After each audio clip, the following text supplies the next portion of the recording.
honky tonks, you gave music. You restored the line dancing that was once lost. Sorrow-stricken are the objects of your tender compassion, when Jolene did not in fact take her man. Even the poor you raised to life with your coat of many colors, cried out to them from the depths of their bitter anguish. Oh, Saint Dolly, we adore thee. Little prayer there. You actually went very Benedictine in the middle of it there, so you did. I didn't. It wasn't I was going to keep it very like, all things bright, but it is. No, you got a little bit of homina. I'll be honest with you. Literally, people, 3 seconds before I said those words, I went, "Well, I do it kind of priesty," because I was just going to say it like I said it out loud. I'd be honest, Jer. I kind of mashed up, another saint's prayer a small bit. I just totally robbed it, basically, and just. Well, you know what, Tom? It's not the only mashing going on, because we've completely mashed up in the intro to this podcast. I know. We just came in all guns blazing, as we're known to do, without even saying hello to the fine listeners of the Tom and Jerry Show, and you're welcome along to yet another episode of the Tom and Jerry Show. I was actually going to speak to you this evening about how excited I've been all day, and I think people can probably guess that I couldn't even howl my piss for 3 seconds. I had to jump straight into the episode, start with prayers and everything at the top of the show. I didn't even ask you how you're doing. How are you doing? I'm doing grand, Tom. I'm always doing. Tom, you know me. I'm a base level of fine, and I never go too far up or down from it. Very, very Catholic of you. Stoic it is. In fairness, that's how you keep it. Just in the middle. Don't get too above your station. I'm actually a little bit Italian today. I was lepping. I was doing bits and pieces around the place. I had a couple of little jobs to do earlier, but all I was going, I can't wait to chat with McBride this evening. We get into this episode. I was very, very excited by it. I don't know why. I think it was just a giddy little. It's two of our favorite subjects, Tom. It's country music and the church. You know what I mean? Stalwarts of our life. You know what I mean? Oh, if only there was a way to combo the two. Oh man. I think we might have fucking nailed it. Why don't you tell the fine people what we're going to do this evening? Today, everybody, we are going to be investigating if the great Dolly Parton is in fact a saint. Jerry, when looking into this, we could have done an entire season on Dolly Parton. Yeah. And in truth, Tom, we were very close to doing a podcast on Dolly Parton, the same as we'd done on Fred Dibna, except for the chimneys and a few other changes. But we decided, what would be a nice tweak to it is if we actually drill down there, because like the words living saint are thrown around quite a lot these days, Tom. Yeah. And everybody would be saying that Dolly is a living saint. But is she? You see, you don't throw around sainthoods left, right, and centre, Tom. So I think we've found the only fair thing to do is to get into it and see, does she meet the criteria? Absolutely. So just little warning before we get into it. Any serious Dolly fans there? Yes, we are going to miss out on a load of stuff. This, as Jerry said, is not going to be a biography. Christ and Christ above, there's enough of them out there. Much like with the Fred Dibna episode, it won't be a blow-by-blow account of her life, because, like I literally said, you could do an entire season. This was Jerry's idea. It was a great idea to just drill down and see if, in fact, she qualifies as being a saint. So, hence why I wrote a prayer. God, can you imagine if Dolly heard this and she actually sang that prayer for us in dedication to the TNG show? She's not going to, Tom. Oh, no. Literally. Yeah. As I was saying, is it a prayer, Tom? Is it a prayer? Was it a prayer? Was it a psalm? Was it a hymn? What's the difference? I have no idea. I have no idea which it is. It's not I'll tell you this much, it's not a psalm, because a psalm is more like a limerick. There's a structure to a psalm that didn't quite follow. It could be a hymn. Yeah, it needs another couple of verses to be a hymn, I think. I should, if I hadn't sang it, if I just spoke it out, I'm going to actually put the words up of this on our socials. When you are watching this, go look at our socials, and I'm going to put this up, the words of this. And anybody out there who's, theological, leaning, let me know what you think it is. Or is it just the ramblings of a fool of a man with a mullet and a fan of Dolly Parton? Who knows? Fool of a tuck. Yeah, okay. What is a psalm? What is a prayer? I know you can sing prayers, Tom. Maybe that's what that is. Hey, you know what? You know what we're doing right here, Tom? We're rambling, buddy, and we've got fucking more to be at than ramble. Damn Right, let's jump both feet into it. So, in today's episode, we are looking into the life of possibly one of the greatest and most accomplished music stars of all time, Dolly Parton. To Dolly, or to many, I should say, Dolly is not only an idol, but a hero. So today we want to investigate if Dolly has, in fact, actually transcended the mere mortal world of husband stealing songs, sequin dresses, and larger-than-life personality. We want to find out if Dolly Parton is, in fact, a saint. We could just say, yeah, wrap it up and go with a few beers, Tom. There's a few points during this where people will tell us to put a fork in it. That's it. Such amazing things. They'll go, that's it. That's it. Go home. Yep. Like just right this second, just go, yes, she is a saint. Thank you for all for listening to the Tom and Jerry Show. Don't forget to like and subscribe. Tell them what we'd like us to do, Tom. But you know what? We're gonna dive into several things. I gotta tell you, Dolly Parton, a hell of a woman. I can't read up too much on her, Tom, without getting a genuine tear in my eye. I know. Because as we'll get into in the podcast, she really just does appear to be making the rest of us look like absolute shitheads. Like, we could go through every single facet of it, and there'll be a lot in there. But top of the show, I said, don't at us on this. We're gonna miss loads. It's like this woman. I mean, she's like the Rock of country music. How the Christ, she doesn't come to a stop ever. She just seems to be helping people continuously while banging out hit after hit. You know what I mean? Yeah, I mean, like, if it was a TV show, you wouldn't watch it because it was too ridiculous. They've done life stories on her, and you're going, they've had to actually tone it down because, come on, nobody can be that good. She's just the fucking Incredible Hulk going from town to town, solving mysteries and then pissing off up the road. Just thumbing at the end of the show, like, with a thumb out. Singing the fucking theme song herself. When did you come across Dolly first, or can you remember? Honestly, Tom, like, every wedding I ever went to when I was small, do you know what I mean? The music at said wedding would always be basically the same. You'd have your slow country songs and your fast country songs, you know? You'd hear a lot of Dolly Parton there. I remember I was allowed to watch 9 to 5 at a way too fucking young age. Yeah. And like, you know, you're talking mid-80s, so Dolly would have been like, you know, riding high on our fame, but I was too young to see her as like a sex symbol, so to speak. And as I grew up, like, you know, she got into the 90s, and she had become, like, you know, the bit of a punchline to a joke because she was quite plastic surgery and big boobed and all this kind of thing. But as we learn as the podcast goes on, you don't fucking make jokes about Dolly, because she'll sit your ass down. She'll fucking slap you naked and hide your clothes, Tom. And she gave actually a very good interview. I'm sure she's given a million of them, but she gave one to Pat Kenny, if anybody wants to look it up. Now, Pat, he gets a bit of stick underneath it, but he's actually a very good journalist in his own right. And while he's a bit wooden, he gets to the point very well without being insulting in any way. But she basically points out the fact that she built this. She was happy to use her body as a vessel to carry what she thought and what has worked well for her.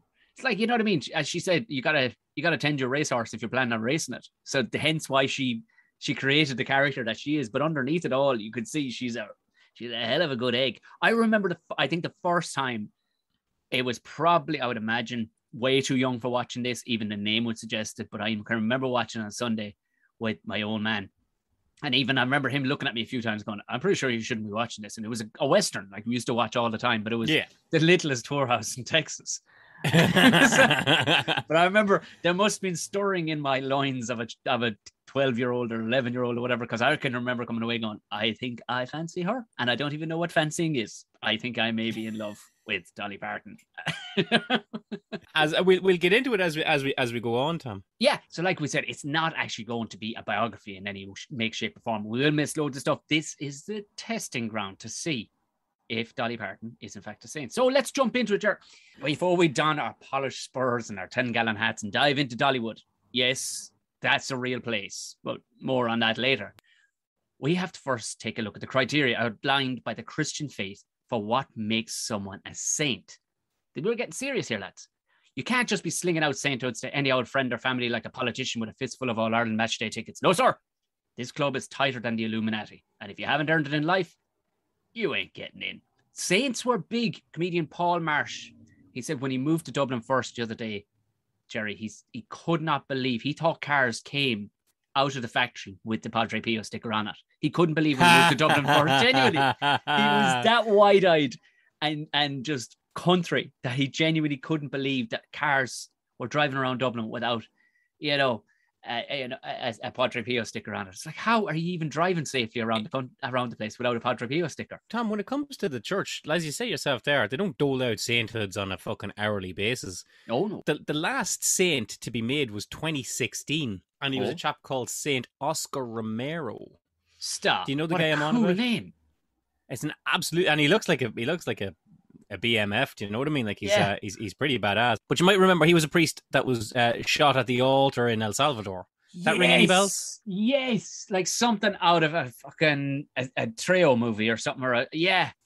So he's up there preaching, and he done a whole bunch of good shit too, as we'll get into. He fit all the criteria for sainthoods, not least of which getting his ass shot saying mass in 1980. Tom. Really? And he was what, 36 years later. 36 years.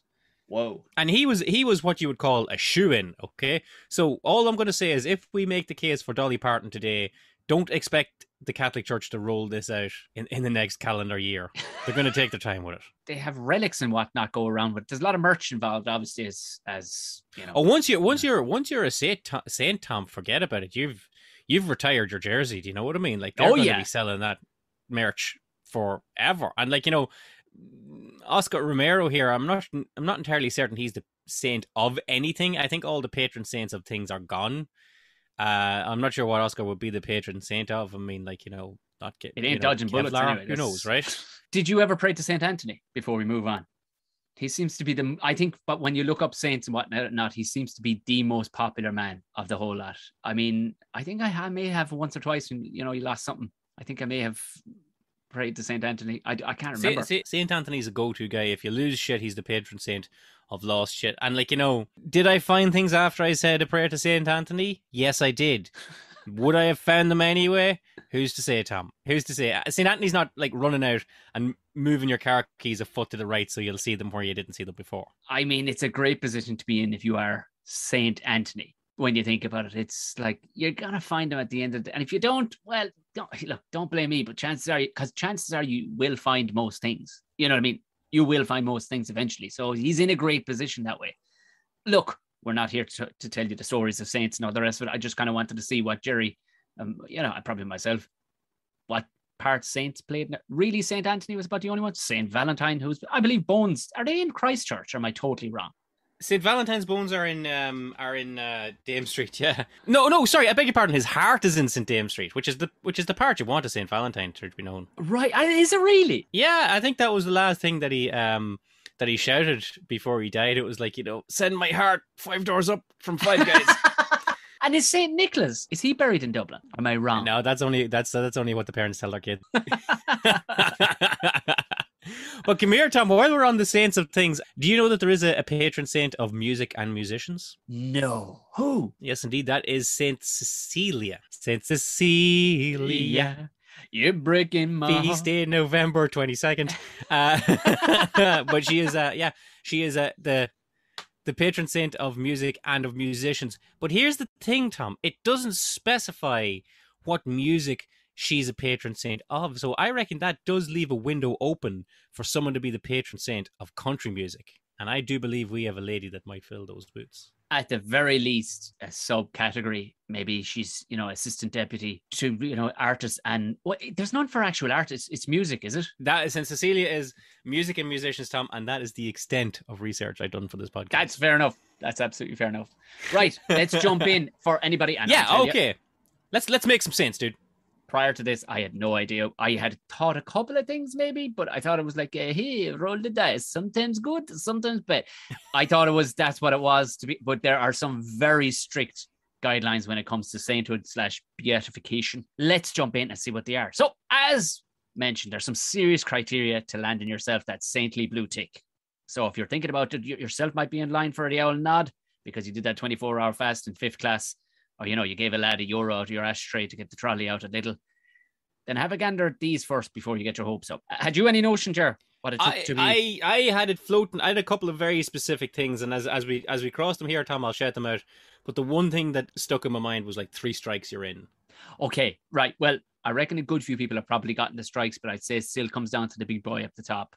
Like, they took that man 36 years to get. Woo! You know, it's not like a political position. People are dying off and making space. once you're in, you're in. There ain't no tighter club than this. Like it's the sort of the premium VIP lounge of heaven. Yes. Is for the saints. Little child me really thought like, oh, you perform 3 miracles, you're in. That was as much as I knew about becoming a saint. There's a little bit more. Now, technically, Ger, anybody can become a saint. I mean, in the same way, anybody can throw the winning pass at the Super Bowl. You know what I mean? But the reality is, I reckon you got to kind of be in the door, but they ain't saying it out loud, which is very, political out of them, really. Like, it keeps everybody kind of hoping. But anyone can become a saint of the Roman Catholic Church.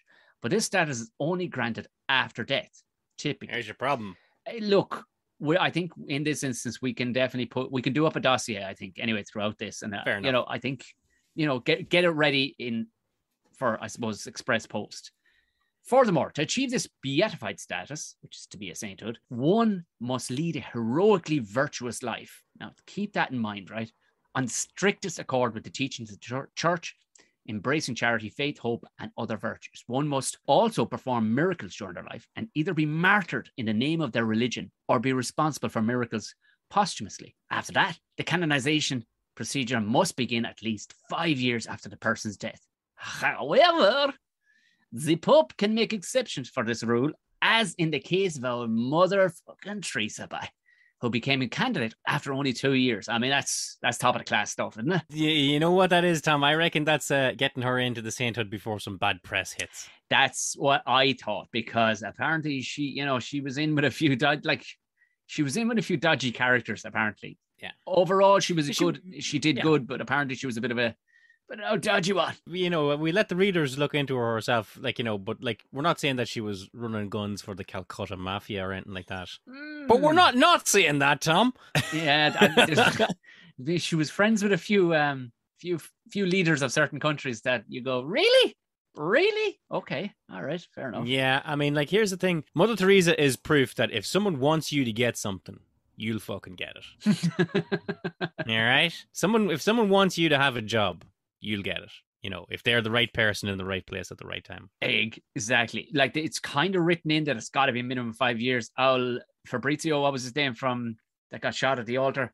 Oscar Romero's fucking sitting around for my entire lifetime before he even gets a sniff of the whole thing. So 2 years in, it can be done. That's all I'm saying. So if that rule can be bent, but we will explain how. Yeah, and fucking Oscar Romero never took a fucking kilo of coke in his carry-on bag when he was flying from country to country, unlike some saints we could mention. Who knows at the end of the day, with a name like Oscar Romero, I'm sorry, that's just too badass to not be carrying a little bit of bag around with you. I just keep thinking of Cesar Romero, the original Joker. That's what I was thinking. And who wouldn't shave off his mustache when they put the white paint on it? Wouldn't get rid of the tash. I love that. You paint over it. That's what. Yeah. Paint over it. Paint over it. These are the stages, Ger. These are the stages. The process of canonization can be divided into 4 stages. So, number 1. Now, these are very much the ones, and then we'll explain how we're going to bend them to our will when we need them to. Servant of God. A formal request for an individual can be considered for sainthood is submitted to a special Vatican tribunal, which technically is kind of us, really. We're putting forward submitting this request. The request must explain how the person lived a life of holiness, pureness, kindness, and devotion. If the candidate meets the requirements, the tribunal officially recognizes this person as a servant of God, like the Blues Brothers. Like fucking Jake and Elwood. Yeah, on a mission from God.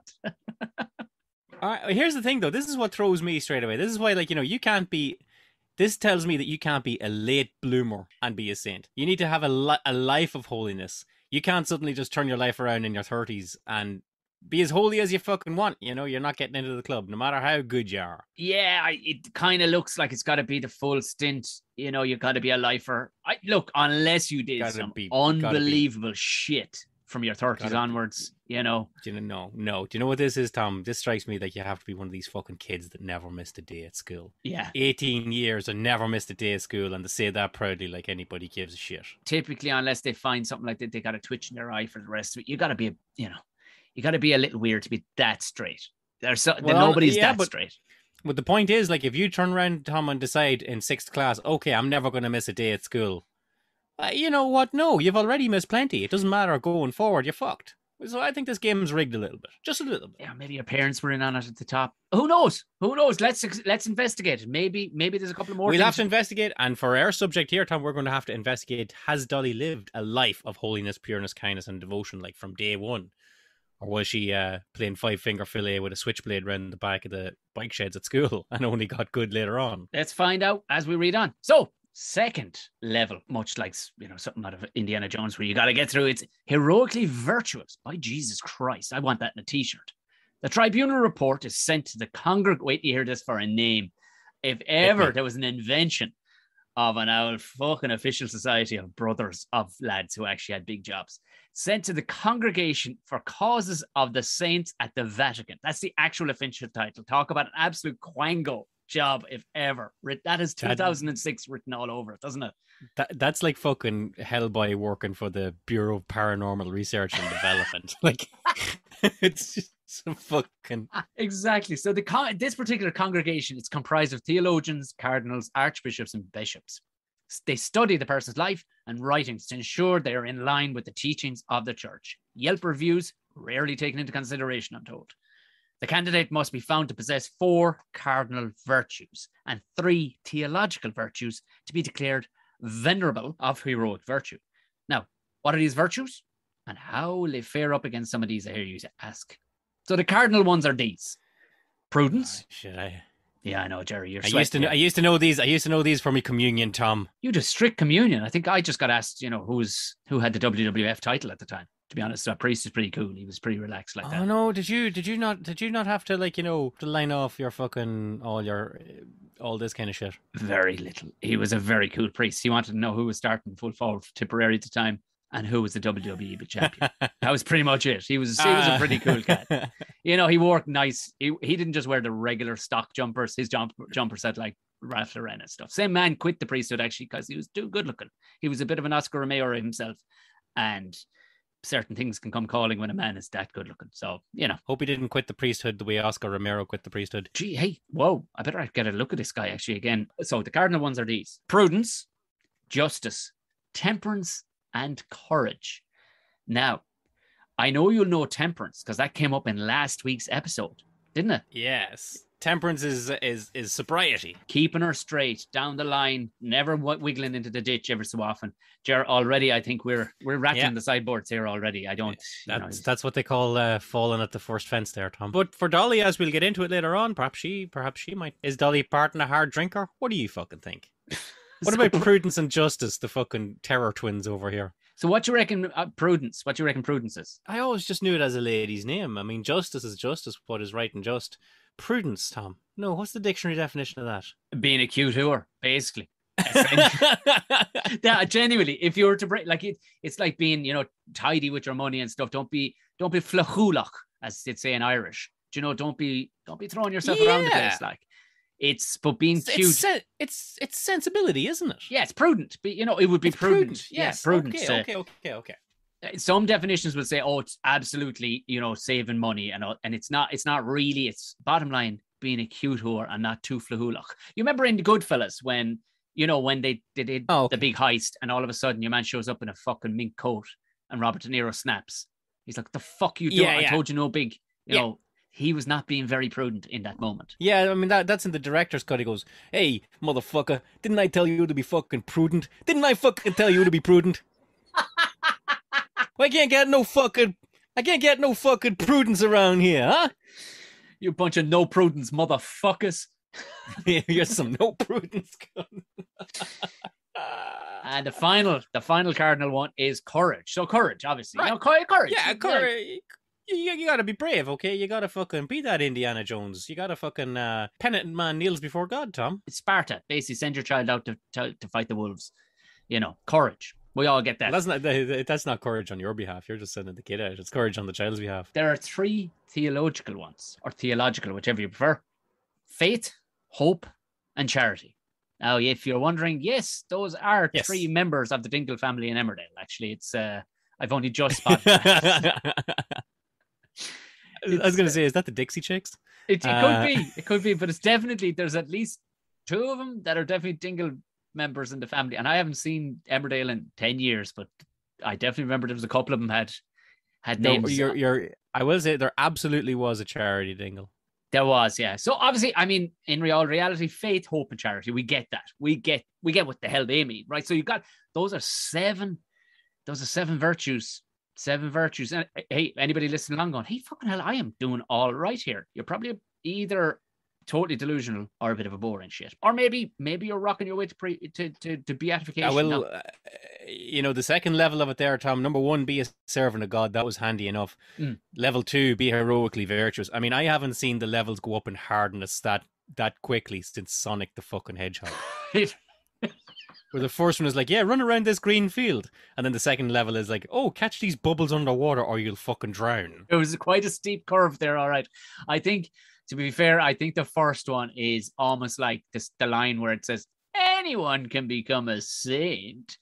It's to basically like that. It's basically saying anybody could be Tom Brady and play into their mid-40s throwing every touchdown winning passes for fucking 1,000 yards. That's it. Like almost fucking nobody. Then we've fucking 2 more levels to go here. Oh yeah. It ain't even close to being finished. So beatification and miracles is the third one. Now, if a person was martyred like himself, Romero, suffered death or persecution in the name of their faith.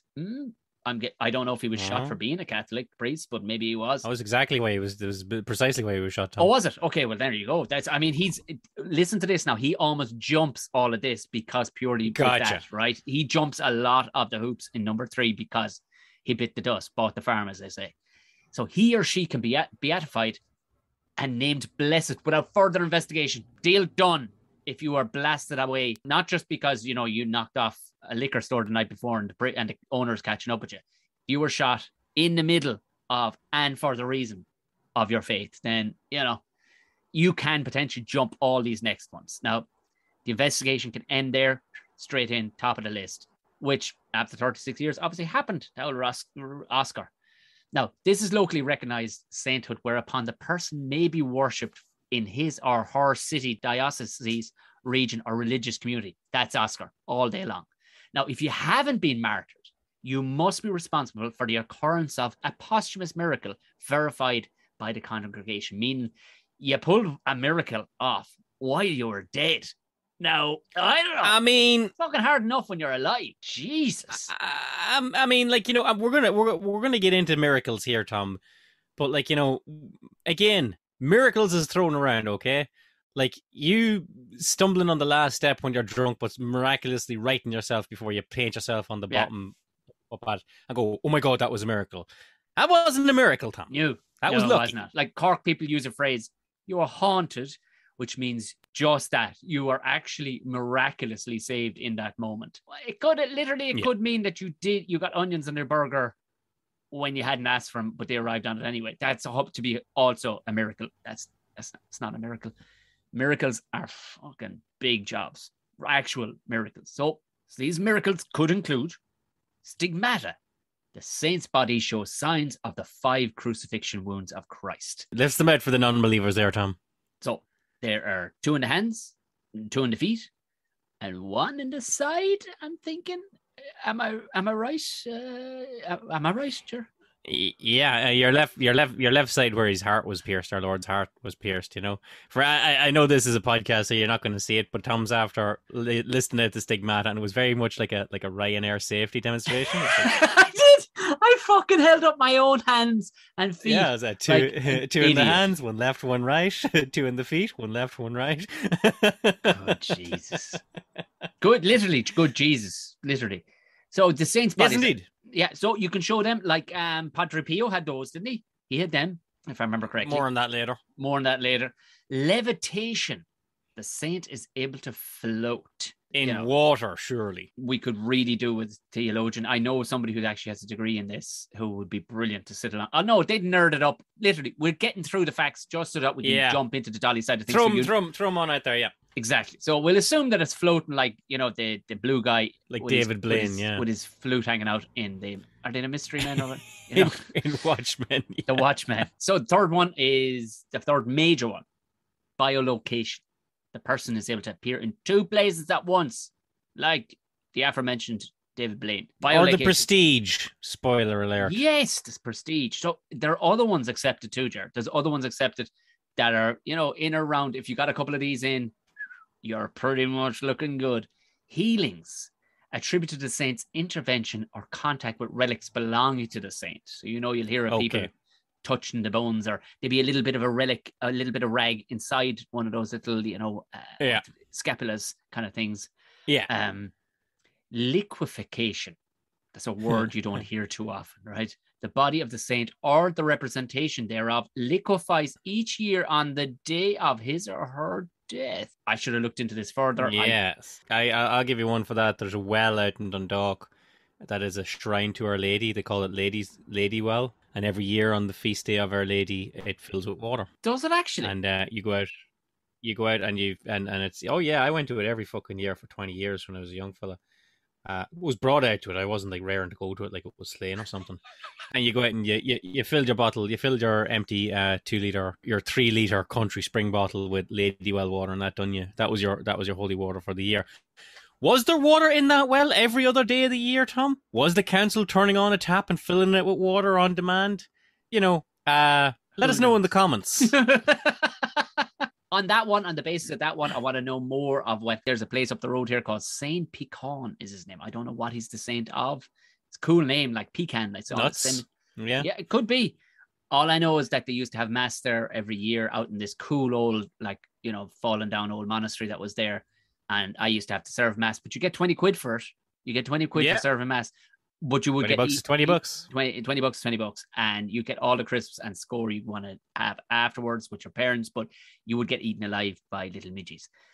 Anyway, this is it. I get this liquefaction.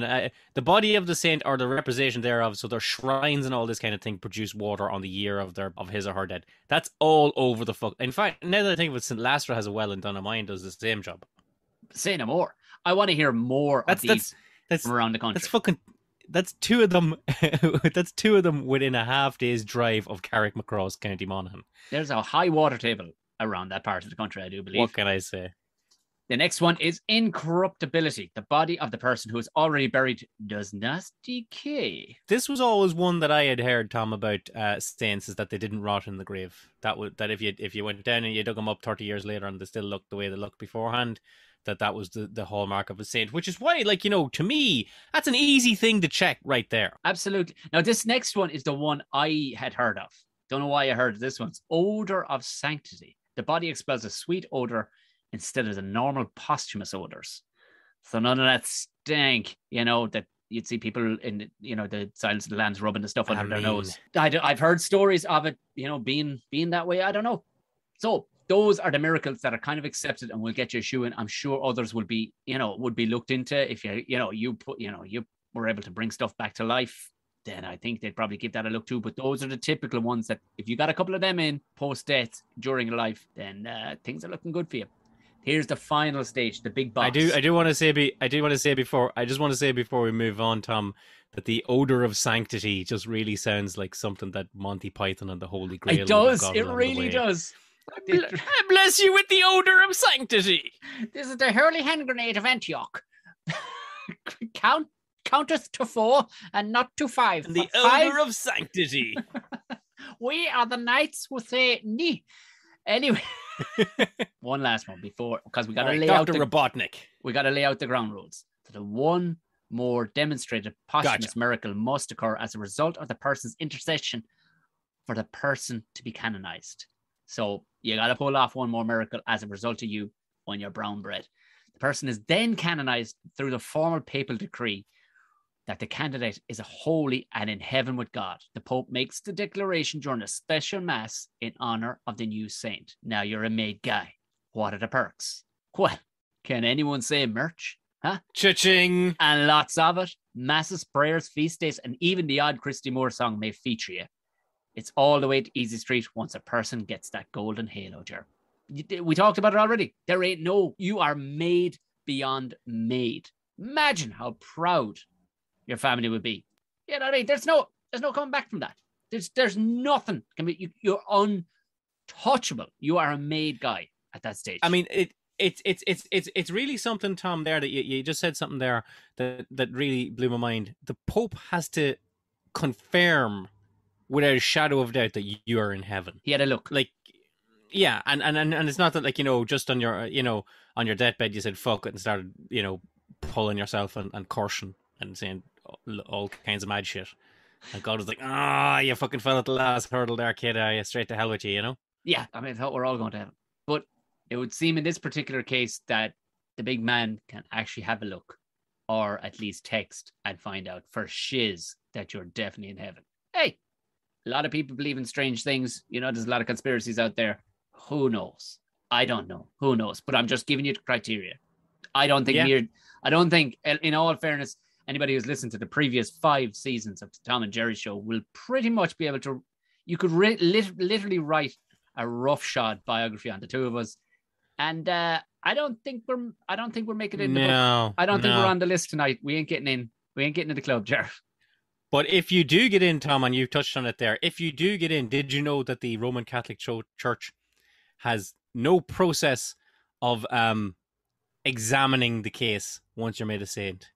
There's no official reopening of the book. Once you're made a saint, they shut the book, they put it in a filing cabinet, and that's it. So that if you come along and go, wait a second, there's new evidence that they shot dogs on a weekly basis, the file is closed. The dossier is not going to be reopened. You are a saint for keeps. I've heard that before, and do you know what it is? They either do an unbelievably thorough, although, I mean, in fairness, Mother Teresa's one was kind of, it was sped through the books there. It was rushed through, Tom. It was rushed through. Yeah, it was rushed through. Man, you want to cover, like CIA level, you want to cover your ass. You can't have anything springing up. They got to talk to your best friend when you're in primary school. Did you ever pick your nose and eat it? That kind of stuff. They would have everything crossed off on you. With mild research, Tom, I think that you can lose your feast day. Ooh. But you're still an official saint. So that's a real sort of like, hey, you know what? We're going to move you into an executive role, okay? You're still with the company, but we're not just going to have you... moving you to the back. We're just moving you to the back. Yeah, exactly. Yeah, I get it. It happens. Happens special agents all the time. Somebody fucks up in Kabul. All of a sudden, now they're pushing a pencil in, over in Langley. It happens. You don't get thrown off the job, but you do kind of get demoted. Anyway. I can't see myself levitating at any point in this life, given that this fucking chair that I have won't even stay up. I can't imagine the odor I emit after I pass will be sweet. Not one, Ger. And it's me being honest. I'm sure I'm some way a decent bloke. Maybe I've had courage a few times. No, maybe not even. I don't. I'm not even fucking prudent, Tom. And you're from Monaghan. You would be pretty. Yeah. You'd be a cute whore at the best of times, but I don't think you match up the level of prudence they're looking for. Temperance, forget about it. I don't get any of these. Yeah, none of them. I'm fucking 0 for 4 on that whole list. Me too. So that being said, now we've learned a little about the Catholic Church and what it takes. So you know the rules of the game. Let's see who we're talking about when we say the name Dolly Parton up front. Like I said, we're only giving a brief biography. These are all, we went investigating to see, could we find the bits of Dolly that would make her a saint? So don't worry if we miss some stuff, but I'll give you a very brief background on who we're talking about. Dolly Rebecca Parton was born in January 19th, 1946 in Locust Ridge, Tennessee. An American country singer, music singer, guitarist, actress, best known for pioneering the interface between country and pop music styles. Parton was born to a poor farming family, the fourth of 12 children. I mean, that's pretty Catholic right there. God damn. Yeah, I know. And they all lived, those mountain people. Woo! She displayed an aptitude and passion for music at an early age. And as a child, she was featured singer and guitarist on a local radio and television shows in Knoxville, Tennessee. In 1964, immediately following, literally, she did this the next day, the following day, following her high school graduation on a Friday, Saturday morning, she set out for Nashville to pursue a career in country music. In Nashville, Parton became a protege to country music singer and Grand Ole Opry star Porter Wagoner. Great name. Through repeated appearances on Wagner's syndicated TV show, Parton gained close to name. Isn't it I love saying Porter Wagoner. What a great name. His name is probably Jerry. Do you know what Porter Wagoner is? Like the name you give to the cops when they stop you and you're drunk and you look around and there's like a guy carrying shit out of a hotel and putting it in the back of a van. And like, what's your name, boy? My name is Porter Wagoner. I must look into it and see if it's his real name. It's a great name. For those that are listening, it's spelled Wagoner, Wagoner, like somebody who builds wagons, like Robert Wagner. If you look it up, the Dolly on the, it's as twee as you imagine. The plywood painted fucking farmyard behind him, and he walks around and he's like, "Yeah, we're gonna bring out a little girl here to play," and it's just the way they spoke back then. But she was, in fairness, she was sassy enough. She stood her ground, and she knew how to play the game too. So, but she has soon attracted the attention of the music industry. Said it up front. You don't fuck around with Dolly Parton. You just don't. You don't, because she's a stone cold killer. Like she demanded respect from the get go. At 4'11", she just demanded respect from the get go, and everybody does. Industry moguls from RCA Records and subsequently recorded more than a dozen hit songs together with Wagner on the RCA level, owing much of her association to. She's very good now. She always paid tribute to Wagner. Parton rapidly emerged as one of country music's popular singer. Can you imagine in the 60s and 70s, Ger, in country music of all genres, going out on your own? You know what I mean? As a woman, full stop, and just going, "This is me." You know what I mean? The tightrope you'd have to play. Tom, I can't even imagine growing up in a place called Locust Ridge. I know, genuinely, Locust Ridge in the Smoky Mountains. And we'll get into it a little bit later on. But the nearest town, I hadn't heard of Locust Ridge. If you'd asked me where Dolly Parton was from, I would have given you the name of the nearest bigger city. And that's Pigeon Forge. Yeah, Pigeon Forge. Yeah. She's got a ton of business in Pigeon Forge. And you're like, okay, I get the naming scheme here. Okay, what is there the most of? And roughly speaking, what does this place look like? Well, it's a forge and there's a lot of pigeons about the place. Great. What do we call that? Ridge over there. Yeah. What the? What's it covered in? Fucking locusts, man. Like Christ. Just the place to raise 12 kids. Yeah. Yeah, and by all accounts, when you listen to interviews with her, it was a happy enough old place. Sure, they wanted for nothing because they had nothing. That kind of way. They were just all fed and watered and all the rest of it. And plus, their coats were colourful. Yes, exactly. Oh, that'll come up a few times in this show. And feel free to drop in as many of those, cause she's written quite a few songs, that woman. So there's quite a few you could pick from. And like we said, to do it without any bitterness. You know the way sometimes. Not for the want of a better word, but you see it sometimes with people maybe that were always punching up all their life. Yes. By the time they get there, they're just this hardened old rock. You know what I mean? They're gone. Devil Wears Prada, fucking somebody from the street. You got 50 Cent didn't smile until he was like 10 years into his career because he came from a hard place.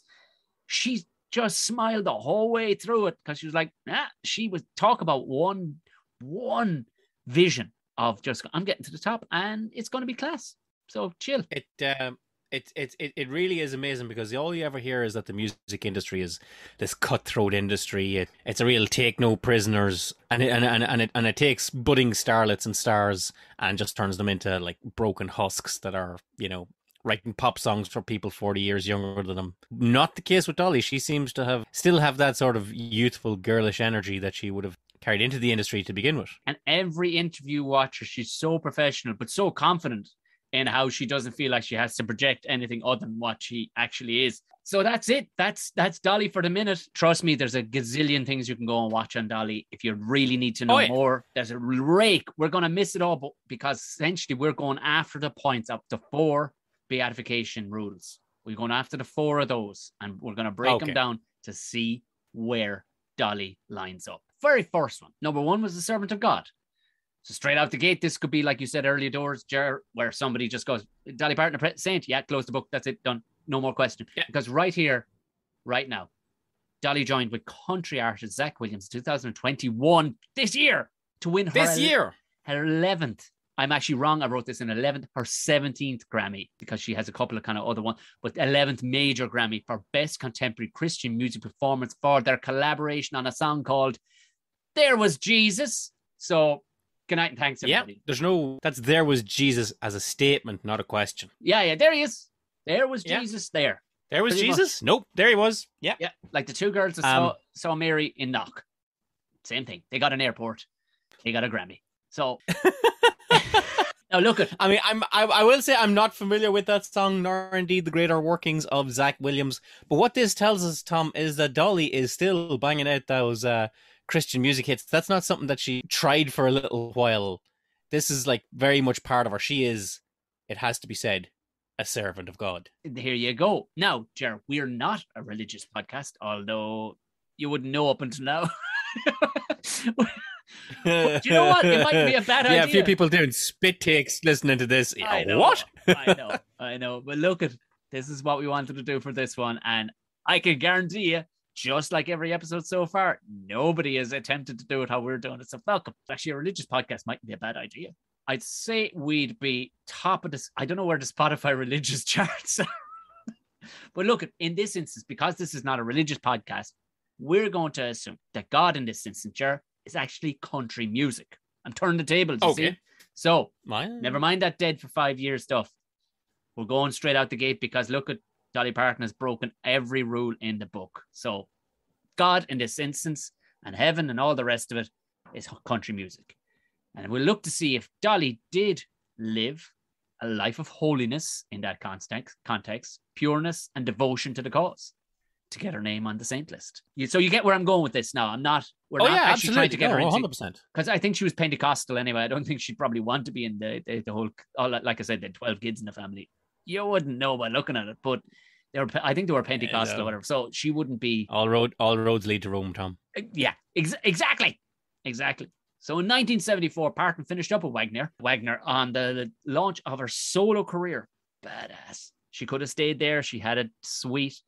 But job for life, Tom. Job for life. County council work. Retired 55. So she left to launch her solo career, in which she enjoyed straight out the gate, immediate success. She knew what she was doing. She knew what she was doing. She pulled the trigger when it was needed to be pulled. In both 75 and 76, she was chosen Female Singer of the Year by the Country Music Association, otherwise known as CMA, on the strength of the songs Jolene, Christ, and Love is Like a Butterfly. I mean, everybody's given I've given Jolene a go myself on the old karaoke. It was about this time Parton began to cross over to the pop music market, introducing the old pop folk to the world of country. You get what I'm saying? I get you, buddy. In 1978, she won the Grammy Award. Grammy now, not CMA, Grammy, for her song Here You Come Again, and was named Entertainer of the Year by the CMA same year.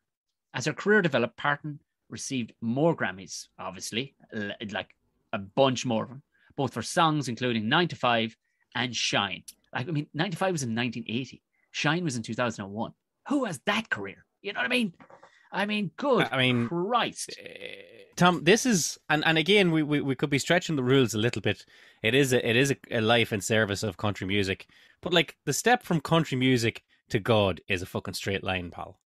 Yeah, I get you, and I think that's why it was easy enough to do it. It wasn't like we were trying to see was Marilyn Manson going to be beatified. Exactly. You know what I mean? Yes. This isn't like, getting Quentin Tarantino as a saint on the strength of fucking Jackie Brown. We need to do that episode. Coming in season 7. Everything that Dolly has done, as far as I can see, has got a little bit of God in it. It absolutely does. Like it's definitely got a little bit. It's got a lot of good through it. Like there's a through line of goodness through everything she's doing. And she's just, I don't know. They talk about, setting your goals and stuff, but this woman has just read the game or something. It's just good, nothing but net. 3-pointers over her shoulder, because there's a case to be had, Tom, for saying that her career is somewhat miraculous. Yeah, I mean, when we joked about it, you don't slip while drunk. That's miraculous. I don't think people grasp the fucking magnitude of winning a Grammy. Of all the fucking people you've ever heard sing in a pub, sing at work, who's half decent, you tried it yourself in the car. Of all the people that have ever attempted to sing, perform, do anything, to get to the level where you're winning Grammys, and in the same year you're winning Singer of the Year over in down in Tennessee, Nashville. Like, what? Ridiculous. Like, this is what gets me, Tom, that 30, 40 years later, Taylor Swift comes along and blends pop and country, and everyone's like, wow, this has never been done before. And I'm over here having a fucking stroke. You're like, excuse me, bitch. Have a look-see. Have a look. You still got the minerals, girl? Oi. You go to the Minrose, have a fucking look. Because Dolly was doing this shit when nobody, and the amount of people that have tried to replicate her, you know, she really, that can only be, I suppose, you can only take that as a compliment if you are Dolly Parton, but the amount of people, I mean, fair play, she could have gone down that route, but her goddaughter, who is Miley Cyrus. Yes, indeed. It was all laid out in front of Miley Cyrus to be the next, Reba McEntire or the next, whatever, Dolly Parton. It was all laid out in front of her father's, Christ Almighty. Don't break my heart, my achy, breaky heart. And yes. And Dolly Parton as your godmother, she goes off on her own thing and does her own thing. That was pretty cool because I think she even said herself, where would I be going? What would I be doing? Sure. What are you doing if Dolly Parton is your godmother and she's still working? I can't compete with that. So I got to go do the Rocky stuff and the Poppy stuff. I can't compete with that. It's Dolly fucking Parton. That's classy. I don't mind that Miley Cyrus one bit. I think she's pretty cool. Yeah, she is actually pretty cool. She's, yeah. If anybody wants to have a look at a very cool moment, she sang with Billy Idol on stage, which is a pretty cool move, and she did a Rebel Yell. Anyway, are we agreed, Jared? Do you agree that if God in this instance is country music, does she get through the first hurdle? Does our dossier get it in front of the congregation? Absolutely, Tom. Okay. Absolutely, especially seeing as how you could take, in my mind, you could take every single Dolly Parton song, even the ones that aren't directly about God, and there are fucking several. But you could take songs like I Will Always Love You and sing it as a Christian rock song and say, well, she's really talking about God. And it absolutely works. Yeah. That's a valid point. That's a valid point. Islands in the Stream, even with, what do we call it? Could be sang at Mass. She has aced the Green Hill Zone. Okay, now we're getting into the tough bit here. Now this will be, we're going to hop all over the place here, just scooping up little bits of Dollyisms and Dolly factoids. I don't think it's going to take a lot of effort, but I just want to see, can we align her with the criteria that we outlined in number 2, where you, Jar, said literally it was just a vertical wall to the next level. So yeah, it's going to be tricky. Let's see how Dolly's virtuous levels. Now, keep it in mind, we talked at the top of the show that yes, she portrays, and she has a phrase herself, it takes a hell of a lot of money to look this cheap, which was one of the best lines. That. I love it. Do you know what? Those kind of lines, like, you know, Sunday morning coming down, like these lines that say they're so tight, like, it took a lot of money to make me look this cheap. I didn't get to where I was by worrying about how I'm going to feel tomorrow. You know, like those lines are just, put them on a t-shirt. Those are bumper sticker lines, like, you know. I'm taking it to a comedy level, Tom, but you can't heckle Dolly Parton. She's ahead of you every fucking step of the way. Why do you think I've got a mullet and a mustache now? I'm coming back into the game after lockdown going, motherfuckers, come at me, because I pulled the pin on your grenade. She has all the pins. You can't come at Dolly. You just can't come at her.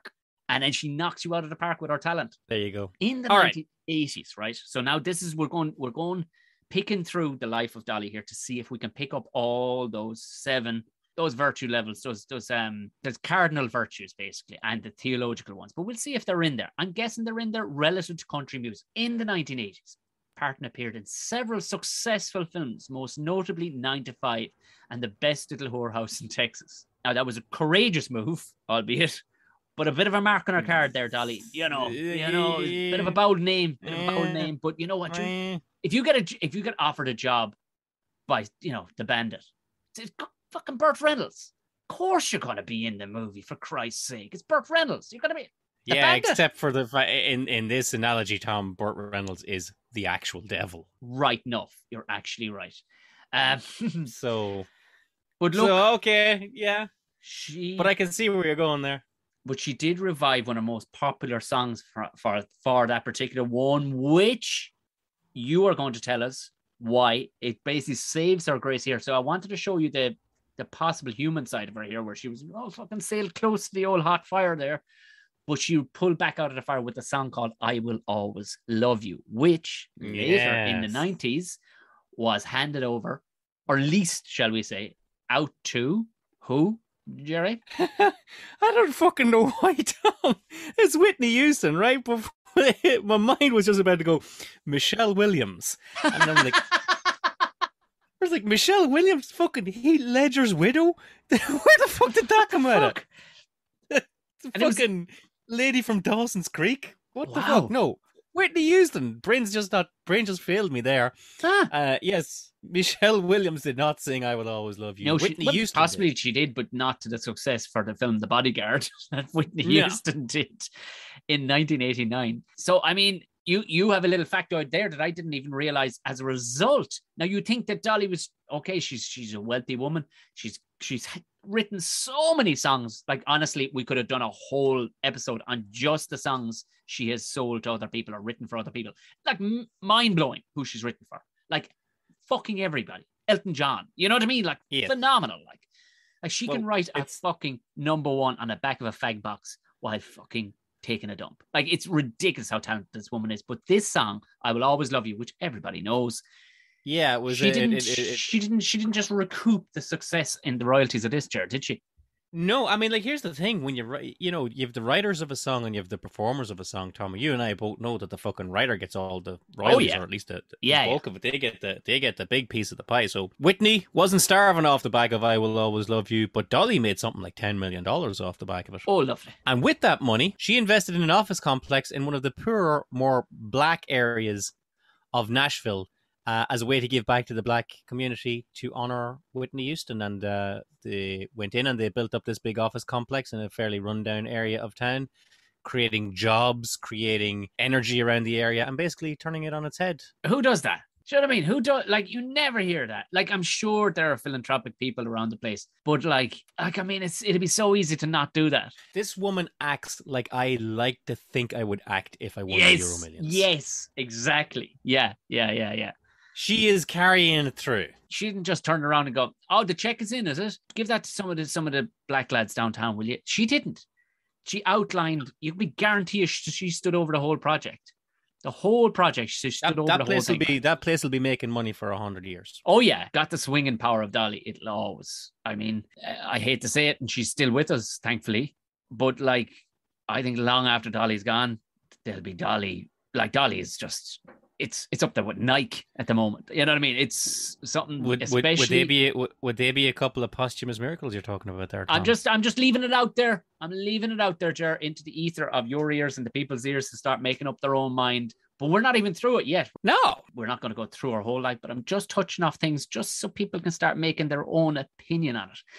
Now, I'm just throwing this in there because it's just another one. Parton did play a principal role. So she can act. She can act her ass off too. That's a talent to go from singing to acting in Steel Magnolias. Now, that's an absolute dose of a movie in my book. Would I watch it hungover, needing a bit of a cry? Yes, I would. But I'm just noting it because of the movie's absolute worldwide success. Just in case you're wondering, she was able to that movie has absolute stone cold killers of actors in it. Unbelievably top end actors, and she held her own amongst them. Like, that must kind of annoy a serious actor when all of a sudden, you go, "Oh, here comes the old country bumpkin country music star. Oh shit, she can act as well as I can." That must kind of put you in your spot a small bit. It's very Beyonce-esque of her. It's a touch, isn't it? It's a touch, but I would wager. Yeah, it's that triple threat, I would wager that. I could be wrong. I could be wrong. Beyonce could be a lovely woman. It's not that she just doesn't put much of her personal self out there to the world. From what I can tell, she doesn't. She never smiles. Christ, she never smiles, for one thing. You know what I mean? So I don't know how good, bad, or indifferent Beyonce is, but her and Jay-Z always look like they have a fucking pending ESB bill. Do you know what I mean? They've always looked sour. If you've never seen Beyonce smile, Tom, then you've clearly never seen her hunting condors.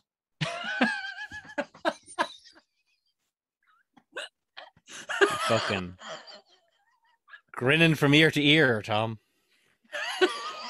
What else has Dolly done there? A TV movie about her early life, Dolly Parton's Coat of Many Colours. A little throwback to Ger there. Yes, indeed. Which came out in 2015, took its name from the 1971 song of the same name, which told the story of her humble upbringing. Doesn't hurt to have a humble upbringing in these instances. She also provided the music that was the guiding spirit, written in the actual title, guiding spirit behind the movie Dumplin', which came out in 2018. I think I attempted to watch Dumplin', did I? I think I did. Anyway, it's on me to-do list, yeah. Here's one for you. This is straight out the gate. Straight out the gate. No questions asked. This is stamp it with the T stamp. Dolly, a lifelong teetotaler, later portrayed an angel. Portrayed an angel. You know what I mean? Ahead of herself there. in Dolly Parton's Christmas on the Square, a 2020 Netflix movie. I have seen that, Tom. Have you? I haven't. Yeah, it is straight up unfucking watchable. The stills from the movie looked pretty fucking. What it reminded me of was, do you remember in Scrooge when they were making the Dickens? You know, they were actually filming the Dickens. Exactly. Yeah. That's what it looked like to me. You know what? I'm going to put it down to Dolly not wanting to steal the thunder of Christmas. I skipped over quickly there. Lifelong teetotaler. She never touched a drop. She has alcoholism on both sides of the family, so she's seen the damage it can do. Alcohol is the number one killer, she claimed in her book she wrote. Now, maybe it is, I suppose, on a wide scale. Maybe it's her own opinion. She wrote it in her 2020 book, Dolly Parton, Songteller, My Life in Lyric. Jared, temperance, hello. Yeah. Tick. Now, we'll go back through them. We'll tot up our virtues here and see if we can find them. I have one more. Now, this one, I'm sorry, but this one's pretty cool. Pretty sainty. It's pretty sainty. Dolly's opinions have always carried weight. So when she did an interview for Billboard magazine last year, she expressed her support for Black Lives Matter movement, saying, I understand people having to make themselves known and felt and seen. So of course Black Lives Matter. Do you think our little white asses are the only ones that matter? No. I mean, who could say it better? Who could say it better than that? I mean, if that isn't justice for all, I don't know what it is, Ger. I mean, this woman is, just to put it like that. I mean, going back over them, Tom, we had prudence, justice, temperance, courage, faith, hope, and charity. I think you nailed them one by one there, Tom. I noticed that you didn't mention the movie Rhinestone. I you know what? There's only so much ink we've got here at TNG Towers. So, I mean, you know, some things I had to skip over. Rhinestone was, I can only barely remember. Fill me in. Rhinestone was an action comedy line dancing movie starring Sylvester Stallone with his love interest Dolly Parton in the early 80s. So you're talking fully ripped and shredded Sylvester Stallone. Both of them ripped macking on fluffy curly haired Dolly Parton. The movie was not well received, Tom. So I reckon when we are totting this up in the Vatican, let's just keep that off the IMDb page. Do you know what, though? The second you said those two people, you were like, Sylvester Stallone, the 80s, Dolly Parton. I'm like, I want to go in and watch that right now. I swear to God, I don't give a shit. I watched that and Roadhouse one after another. I challenge you to watch the fucking trailer for this thing. Oh, listen. Well, look, hey, you know what we're going to say, Tom? Who's to say that Dolly Parton didn't do that piece of shit movie, get a paycheck, and go open a fucking orphanage with it? This is the other side of it. It would seem for the longest time she's a married woman. The day she moved to Nashville, she met her husband and they got married within 2 years. The day she moved to Nashville, they've never had kids. So I think she's almost like a godmother to the world in a sense, especially at the very least, the people of Tennessee. So, you know, it would seem an awful lot of her place. What are you going to do with all the cash after a certain point? No, you can amass it and just keep going. I'm stacking that money where people love to talk about money. She doesn't really. She just likes to give it away. Now let's skip through them. So, you know, first one up, Prudence. She seems to be she seems to have a bit of cop on. There doesn't seem to be many stories when you go rooting around of her being a bit of a flash Dan, you know. And I think she's for sure a prudent businesswoman. This woman, a shadow of a doubt. I don't think there's any question. There'll be more really throughout the next level.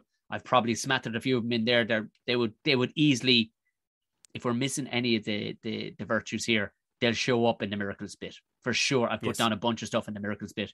Justice, you comfortable enough with her standing up for the likes of the black? Without a shadow of a doubt, yes. And we're going to get into it more here as well. The black folk in where she built that offices, and also just straight up going, which I mean, she'd have a lot of conservative white Southern people who would be big followers of hers, you know, and she'd know exactly what she's saying, and that's a bloody good thing to say, and say it in her own language. You know, do you think our little white asses are the only one that matter? No. Yeah. Love that. Also, not just playing devil's avocado on this one. It's very possible that country music under indexes in the black community. So Dolly's being fairly prudent, keeping her hand in both pots there. Of course. But I mean, what does it hurt? You know, what does it hurt to bring? I mean, I'm not saying she's not doing it all out of the goodness of her heart, but also prudence is high here as well, I would say. temperance clearly covered.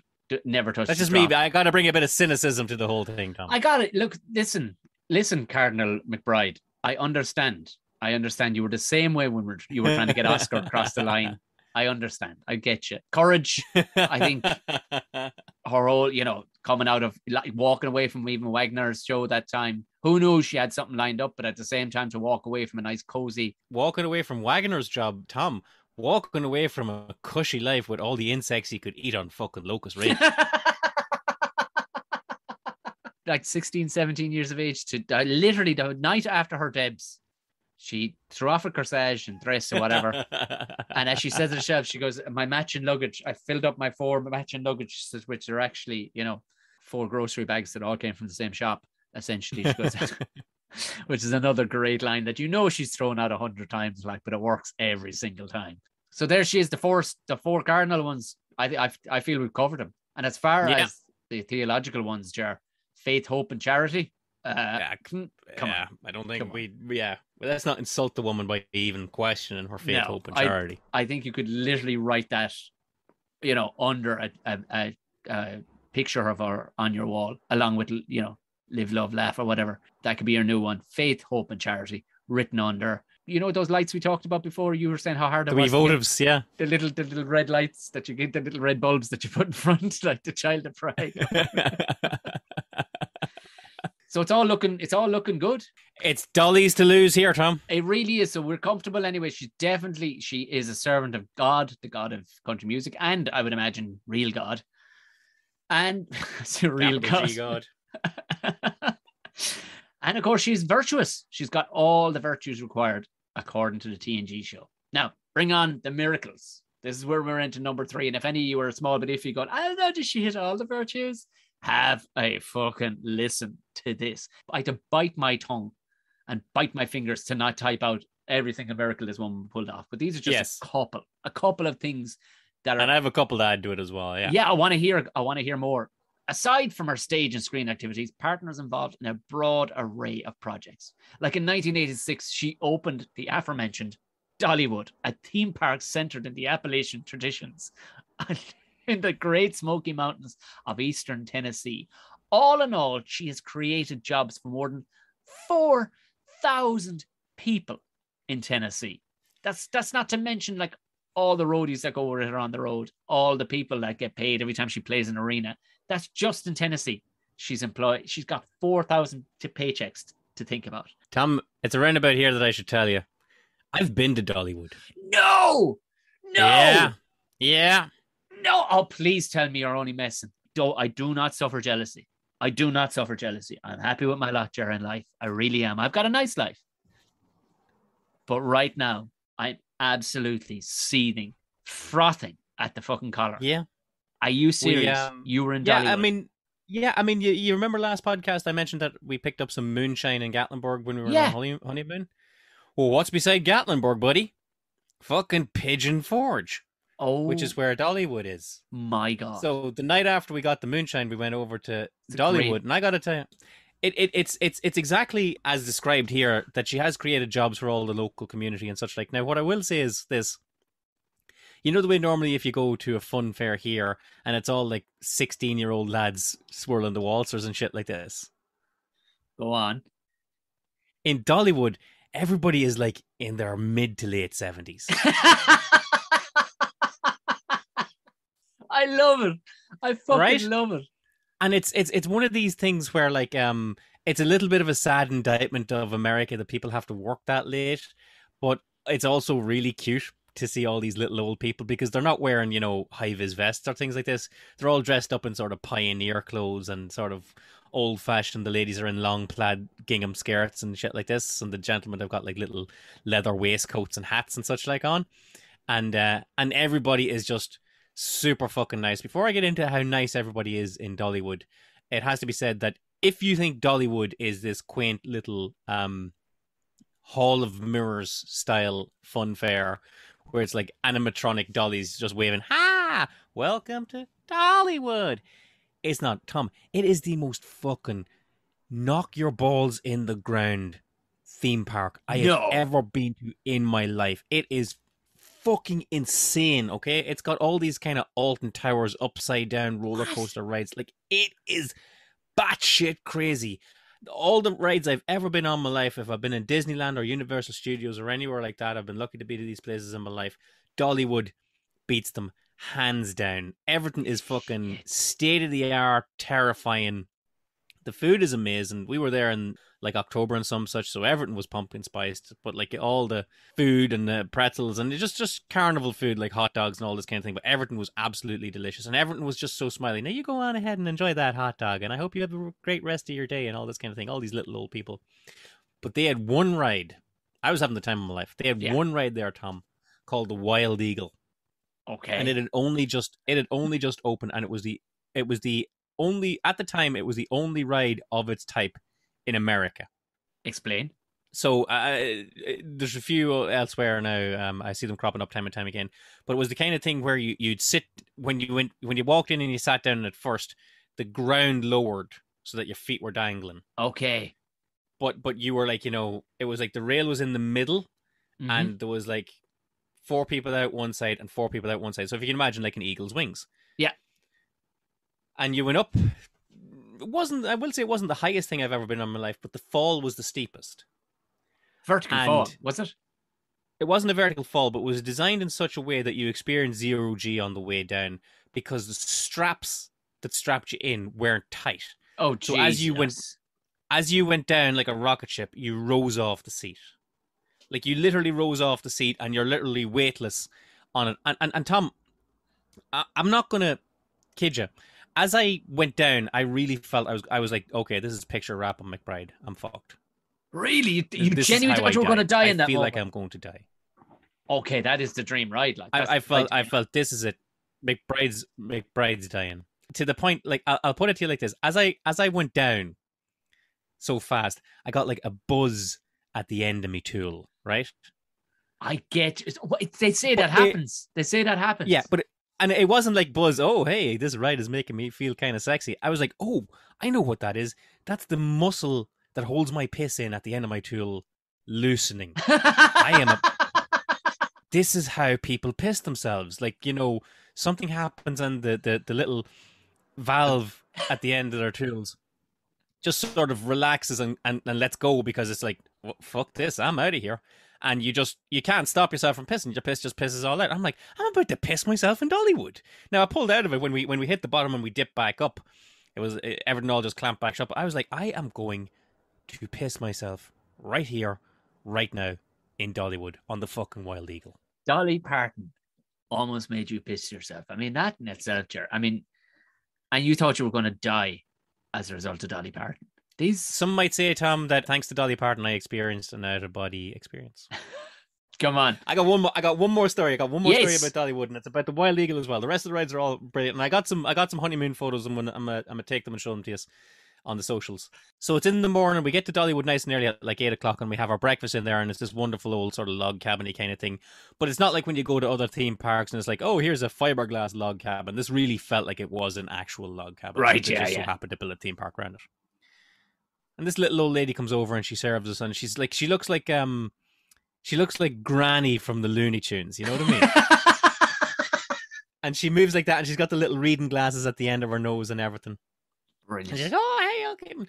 And where are you all from? And we told her we were on honeymoon and all this kind of thing. And they loved the Wild Eagle because the Wild Eagle had only just opened. Okay. Yeah. So it was new and it was big and it was certified fastest in America, and they were all so proud of this thing. So she goes, well, have you all read are you all going to go on the Wild Eagle today? And we were like, yeah, absolutely, we intend to. We want to go on one of everything. She goes, oh, well, you make sure and go on it because we're just so proud of that thing. And we said, that's fine. And she goes, well, what time are you going on it? And we goes, you know what? We're just going to do our thing and maybe go on it later in the day. She goes, well, now, honey, you want to make sure go on it nice and early in the morning. You don't want to go looking to go on that ride between the hours of 1 o'clock and 3 o'clock. Because it's shut. And we're like, oh. Like, Like, you know, and I was like, okay, it's like a maintenance thing that it shuts from 1 to 3. Thanks for the heads up, by the way, because you'd hate to, like, you know, I have to leave at 3 o'clock and the Wild Eagles shut and I didn't get Yeah. paid. So I goes, like, the ride shuts for 2 hours? Why does the ride shut for 2 hours? And she just laughed this lovely little Tennessee laugh like I was a fucking idiot. And she goes, oh, sugar, that's when the bees come out. That's when the fucking bees. The bees. That's when the bees come out, yeah. And she just said it so matter of fact that, like, you know, there's apparently in the Smoky Mountains or what have you, there's like a high bee population that comes out around about that time, and the Wild Eagle track goes straight through a nature preserve or some shit. So they close it between the hours of 1 and 3. Otherwise, you're going Wild Eagle straight through a fucking cloud of bees, which would have absolutely made me piss myself, Tom. I love that the bees have a time. Do you know what I mean? Like, yeah. Only in Dollywood would bees have 1 and 3 is okay. We can do 1 and okay, cool. Just like, oh, sugar, that's when the bees come out. Oh man, I want to go to Dollywood. There you go. What else have you got? What else has Dolly done? So obviously she created up to 4,000 jobs and probably more at this stage. But 2 years later, she created the Dollywood Foundation, an organization with the aim of providing inspiration and educational resources for children. I mean, who does that? I mean, there's so much good in this woman.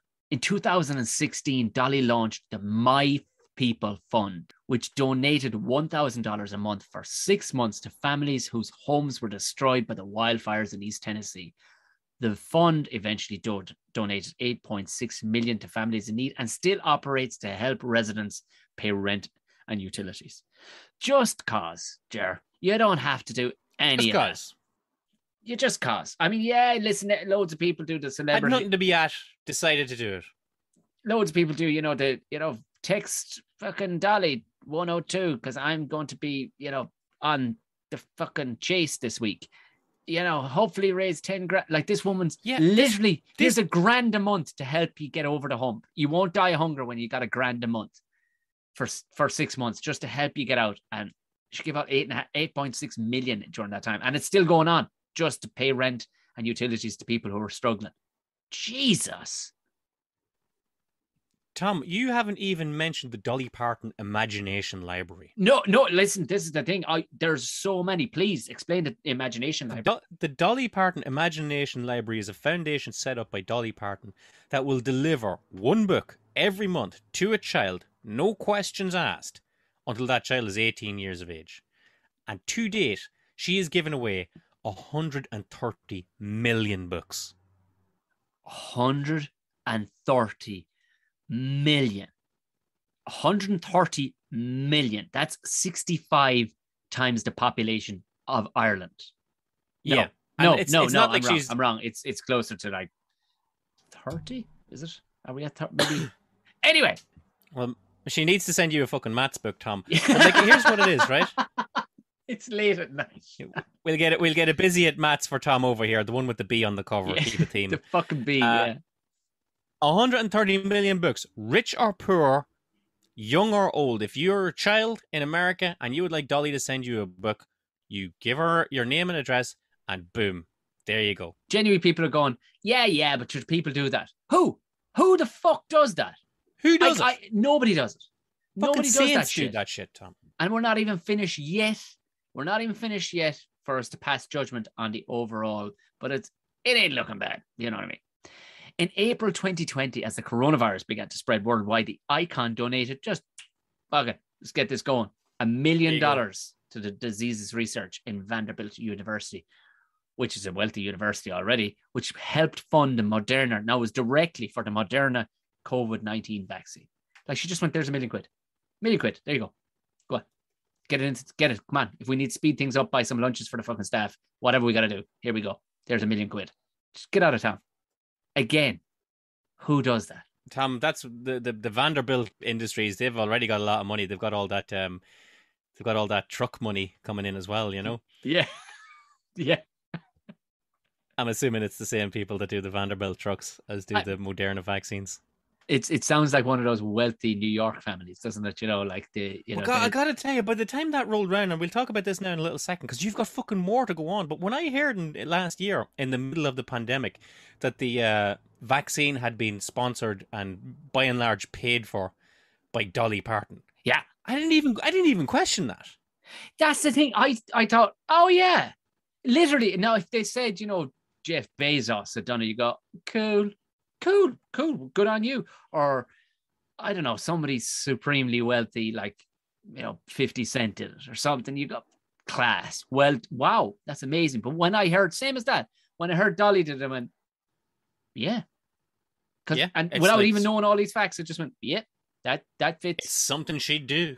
That's a thing that Dolly would do. Now, since then, when I looked at that and I looked at it again since writing this up, she gave way more than $1 million. Way more than $1 million. You know what I mean? But also what she probably did was, when you weigh in, heavyweight champion of the world that she is when it comes to country music and all the rest, like she's the queen of it. There's no question there. When you weigh in, the likes of all of a sudden Tim McGraw has to dig out the fucking book. Toby Keith has to dig out the book. Willie Nelson has to dig out the checkbook. They've all got to, if Dolly does it, we all got to throw our hat in the ring here. Like, we have to. It, like, literally, you got to come on. Yeah. Because you're not going, hey, good on you. She's some, spunky young kid in the industry. If she looks over her shoulder and you're not fucking rowing in behind her, imagine the look Dolly would give you. Get the fucking checkbook out this instant. You would too, like. I'm going to buy you breakfast, but you have to throw in money for the tip. Yeah.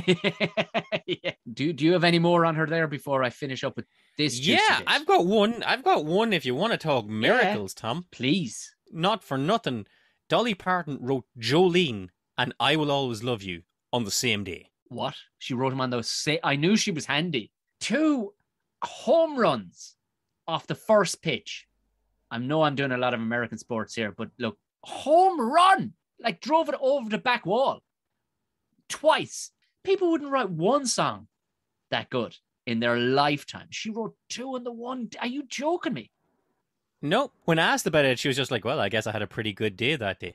You fucking think? Wow. That's pretty miraculous right there. That's ironclad. Jesus.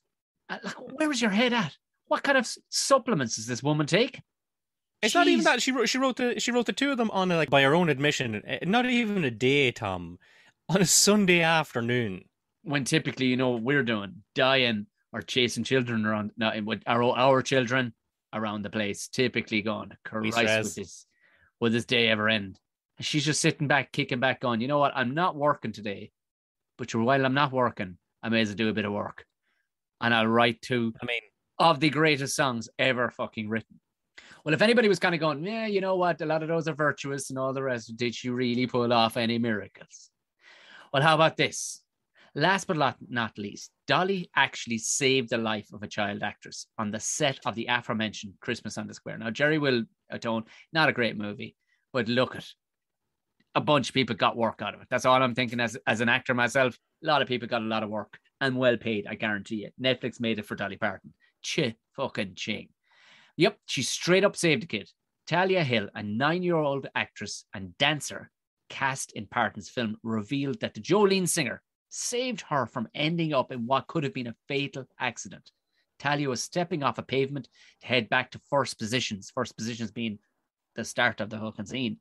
Head back to first positions. She was stepping off the pavement, not looking, when a vehicle damn near ran her down and ripping by, only for the angelic Dolly grabbing her by the arm and reefing her back onto the road. 70 odd years of age.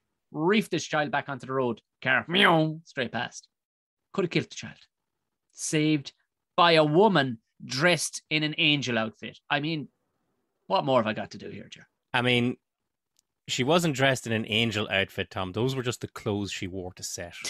Yeah. Well, if those are her actual clothes, that's to me is what an angel looks like. I'm sorry. Tom, I got one more miracle that I've seen Dolly Parton perform. Yes. With my own eyes.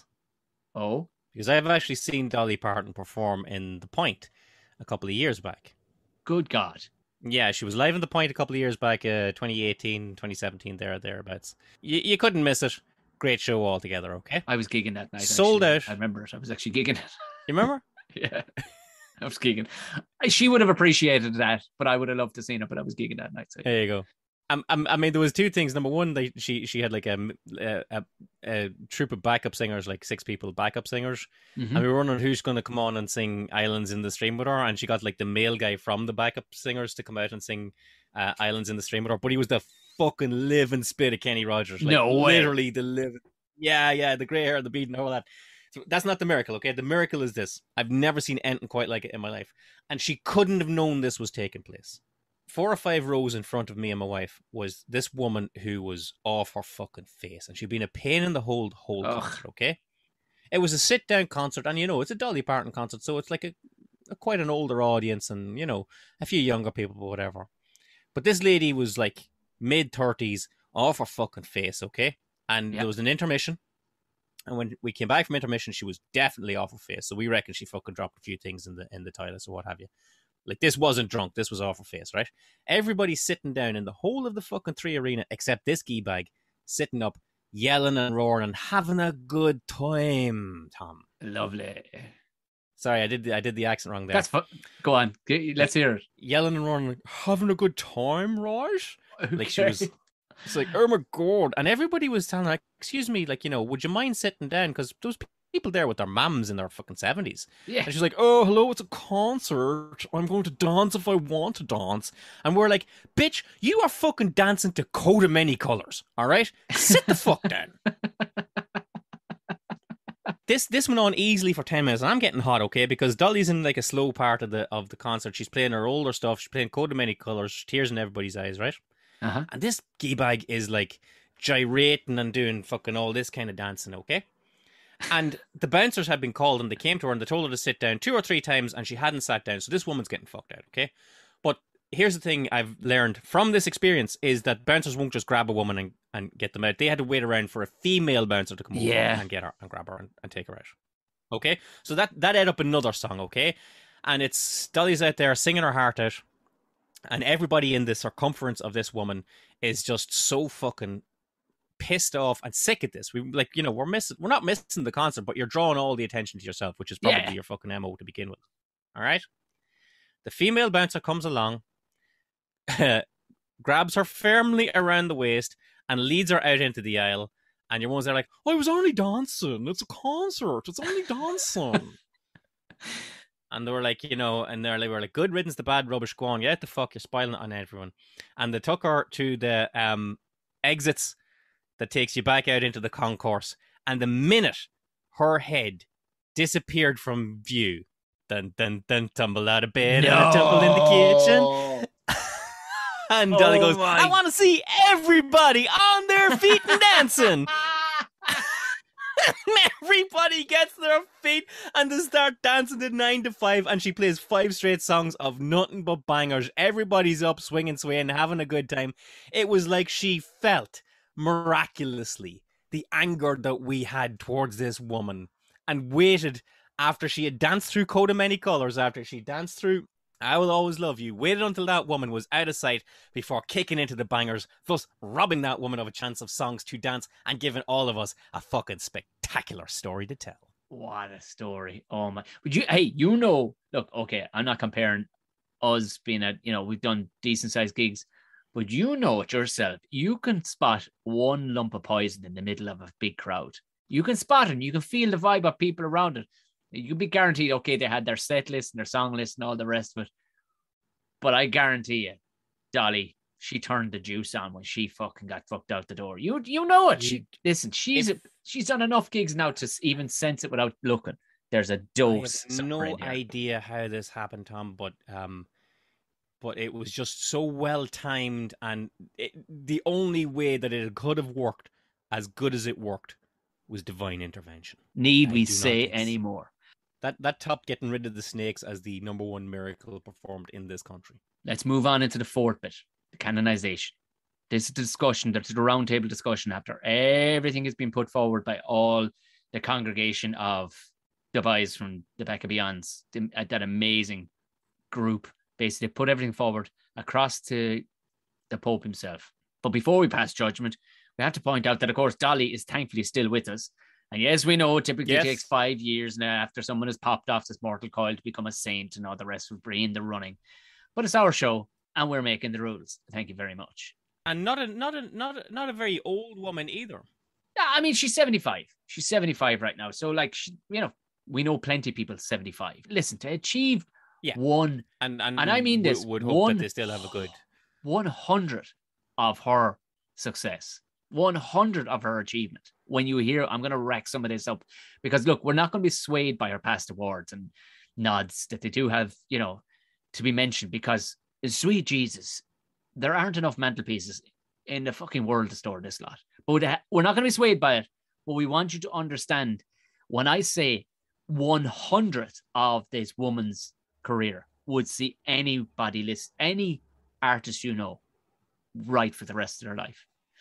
Parton's contributions to the art and culture of the United States earned her numerous awards from organizations beyond the music and film industry, like not just artsy-fartsy, it's jolly, actual real people awards, like just shy of Nobel.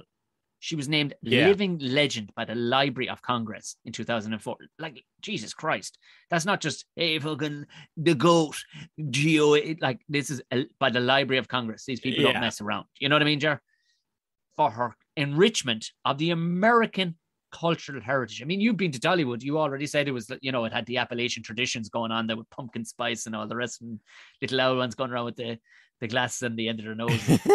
Like, you think of the cultural minister we have here in Ireland and what they've done for, think about the contributions. In 2005, she received the US government's National Medal of Arts. And in 2006, she was recognized at the Kennedy Center for the Performing Arts in Washington, D.C. for her lifetime artistic achievement. She was inducted into the Country Music Hall of Fame in 1999. Now, she's had 25 songs. I'm hearing a lot of places that aren't the Vatican there, Tom. I know, and we're not going to be swayed by this, but I just want the listeners to know who we're dealing with here. When you say, don't fuck with Dolly, this is what we're talking about. Don't fuck with Dolly. There is nobody, I mean nobody comes within an ass's roar. I don't even care if you're not a Dolly fan or a country fan. There's nobody gets within an ass's roar of this and still doing it at the integrity she's still doing it at. She has had 25 songs reach number one. 25 songs reach number one in the Billboard country music charts. 44 career top 10 country albums. A record for any artist, by the way. And she's had 110 career charted singles over the past 40 years. All in, she's made, hold on to your pants, everybody. Now, I'm not making these numbers up or just rounding them up. She's made it into 17 serious Hall of Fames, 189 award wins with 382 nominations. And she has composed over 5,000 songs throughout her career. Now, you said it that she wrote Jolene, and fuck. And I Was Always Love You on a Sunday afternoon when Chris Christopherson was coming down. Do you know what I mean? She's writing songs like DJ Khaled thinks he's hot shit. You know what I mean? Timbaland thinks they're hot shit. Another one. How about 5,000? Come back to me when you have 5,000 songs throughout your career composed. Now that I hear that she's written 5,000 songs, I'm wondering, you wrote Jolene and I Will Always Love You on the one day. Was it a slow day? We only working half a day, love? But I mean, so many of these include like songs for, genres that we will probably never come across, like Christian and all the rest of it. And as well as that, literally hundreds upon hundreds of songs for other, like she's doing the work of a person who has no time to be singing or a personality. Do you know what I mean? Like 5,000 songs. And some of the things we mentioned, Jesus Christ, there's another 50 things we could have mentioned that she's done or is involved in. Oh, yeah. But despite a hugely successful career spanning 5 decades and amassing an estimated fortune of $650 million, and all her achievements and charity work listed throughout today's show, it would seem the prevailing factor in people's love for the 75-year-old singer, songwriter, actress, entrepreneur, and philanthropist is that she is still the funny, warm, self-deprecating Tennessee mountain girl with her coat of many colors that started out all those years ago on Locust Ridge.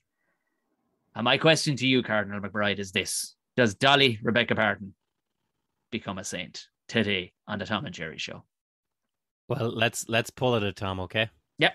And again, we're not carrying any bitterness into this based on people who are already saints, where we're like, well, fuck it, if they got in, then Dolly's definitely getting in. Yeah. No, this is completely independent. In my mind, Tom, in the rules of sainthood that were written, when St. Peter had his first church, I would say that by today's interpretation of those rules, if there are Vatican amendments like there are amendments in law, then by any standards, Dolly meets up with things. Even things that we mentioned in passing back up the way, miracles such as bilocation, where the person is able to appear in two places at once.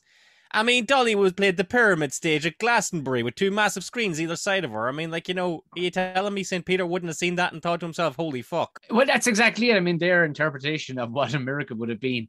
He literally could have seen her there, Googled her on his phone and watched her on YouTube on her phone. Been in trilocation. How's that? You know what I mean? How's that, Peter? How's that? Go get braids in your hair. But not to get overly flippant with the whole thing, because in all fairness, I don't think we have to. Ranking it off to today, because as we said, like the servant of God and all the rest, but to this, we were suggesting that God in this instance is country music. We don't have to go straight back to God and all the rest of it to make her a Roman Catholic saint. Let's put it through the guise that the religion being the CMA, Country Music Association, and to take religion completely out of it. I will absolutely do that, Tom, in 1 second, but I want you to know something, buddy. You've got to believe me when I say this, that I didn't sit through a 2-hour podcast just for the opportunity to make a cheap plastic surgery joke. But you haven't done it yet, so I'm going to go on. So don't think I was just waiting here to say this, but I can't fucking leave this podcast without saying it, all right? Yeah. When it comes to miracles, one of the ones that we mentioned was incorruptibility for the body of the person. I knew it. I was going to draw a line under it, and I have it written down on this. I said, I guarantee you McBride won't be able to bite his tongue. I drove over it quickly, too. I knew you were the body of the person who is already buried does not decay. And I got to tell you, Dolly, I love you. And that was money well spent, as you said yourself. But I have a funny feeling that you could dig Dolly up in a couple of years and she'd be still looking pretty good. That's all I'm going to say on that one. You couldn't resist it, could you? You couldn't resist it. I couldn't. I wouldn't have lived with myself. Oh, I totally get it. In fairness, it wasn't a cheap shot. Dolly herself is such a funny, self-deprecating person who, as Jerry said, you can't heckle Dolly. She's pulled the pins. Dolly Parton. She's pulled the pins on all our grenades. As far as I'm concerned, Tom, and I think you're going to be with me on this one. I think Dolly Parton, by any metric, is a shoo-in for the sainthood. I absolutely 110 agree. Halfway through this episode, I was going, yeah. And like you said at the beginning, you could put this with 3 lines into this podcast after my prayer to Dolly. You literally could have just handed that to somebody and they go, yeah, reading no more. Happy out. Stick a fork in it. She is a saint. That's it. Well, we've come through the whole thing. And yeah, I'm in 100% in agreement. And our listeners are welcome to say no if they want to get blocked off our Twitter. Hey, we're a diplomatic podcast here. If you have a valid we are a diplomatic podcast. But if you've gotten this far, I highly doubt that you're not on board with us at this stage. I think it's with great honour that my Cardinal O'Mahony and Cardinal McBride can sign off in the Book of Sainthood one Dolly Rebecca Parton, the patron saint of being an absolute fucking legend. I don't know what we haven't decided on what patronage to link her up with. She could be the patron saint of so many things. She could be the patron saint of country music, Tom. She could be the patron saint of the working man. I mean, what is 9 to 5 if not a hymn for the working man? And I gotta tell you one thing that the fucking Catholic Church loves. You read anything to do with the Bible, they fucking love people who work. I mean, she could be the patron saint from badass roller coaster rides, in all fairness. I mean, she patron saint of keeping the elderly employed. McBride piss himself, yeah. Like that. Let's leave it open to the book. Anybody who wants to put some suggestions out there for what you think Dolly will actually become this patron saint of. But for now, we're both in agreement that Dolly Parton is most definitely a saint. I knew I was going to enjoy the hell out of this podcast here, this episode. I was excited all day, and for good reason. I had a fucking great time. I had such a good time with this podcast, Tom, that I would consider making podcasting a full-time job. What are the hours like? Well, typically it's 9 to 5. It's We hope everybody has enjoyed the Beatification of Dolly Parton episode of the Tom and Jerry podcast. And we still have a few more surprises up our sleeves before we wrap up season 6. If you'd like to stay in touch with us, you can follow us on our social media channels. At Tom and Jerry Show will get us on Instagram or Twitter. Or if you prefer Tom and Jerry solo, you'll get me at Jerry McBride, Tom at Tom_O'Mahony. Hey, stick Tom and Jerry into your search engine, and if somebody looks like you think we sound, that's probably us. All that being said, if you are already following us and you've just jumped on board because you're a Smoky Mountain resident or a Locust Ridge resident, or you've just jumped on board because you are a fan of the great Dolly Parton, hit subscribe, have a look. There's a rake other episodes of our interest that we've deep dove through. We've got a couple more lined up, but we've got 5 previous seasons to this as well. Go back, have a gander, find out who we are.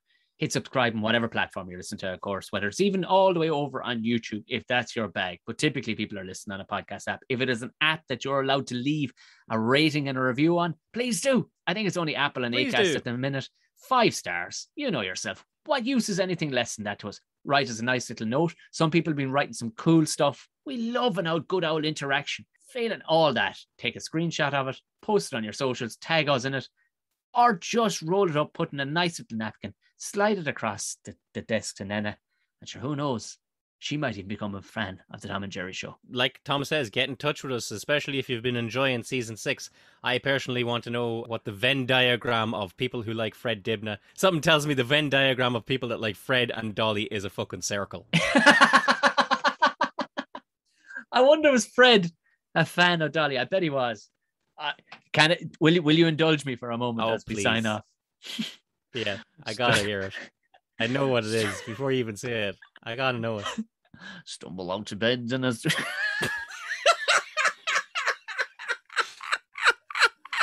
the kitchen, pour myself a cup of ambition, like, you know. I yawn and stretch and try to come to life. No. Oh my god. Folks, we're gonna keep top-notch content like that coming on the socials. We're gonna throw you up the trailer for Rhinestone. We're gonna throw you a few bits and pieces there. Not for nothing, Tom. We've got bonus episodes coming. Forget about these big episodes. We got bonus episodes coming. Keep an ear out on Thursday for another fresh bonus episode. My worst gig ever. Another guest joins us to tell us about their worst gig ever. It's good fun. All the family. Well, you know, the cool ones anyway. Sure, let's head to Smoky Mountain. Let's go see what we can do about those locusts. Good luck.